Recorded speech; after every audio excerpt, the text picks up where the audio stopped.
কত ভাই? নেবেন ভাই? হ্যাঁ। আমি কিন্তু দামাদামি করুন না। কোন সমস্যা নেই। আপনার এই শার্ট হলো 800, अच्छा এই প্যান্ট হলো আপনার 800, ठीक है আর এই জুতো হলো আপনার 2000, समझ गया আর এই ক্যাব হলো 300। মিলা কত? সব মিললে হইলো গিয়া 2600। হ্যাঁ, সব মিলে 2600। শিউ 2600।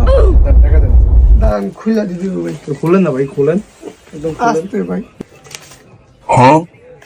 ঠিক আছে ভাই, প্যান্টটা পরান না ভাই। আর মা রে বাপ কি জিতটা দিচ্ছি, শালা উল্টা পাল্টা দাম ধরে দিচ্ছি। আবার আমি কদিন পরে শার্ট লেগ 300 আর প্যান্ট লেগ 300, জুতো হলো 1000, ক্যাপ হলো 100। কত হয়েছে? 1700 আর বাকি আছে কত? 900 1700 মালিকের দিবি, আর 900 তুই 400 রাখ, আমার 500 দে। ব্যবসা করতে হবে, কিছু করার নেই। ভাই আপনার থেকে কত ব্যবসা শিখমু ভালোই আবার কয়ে দিস না বক করিয়া, না তাহলে ব্যবসা করতে পারুম না। ঠিক আছে বস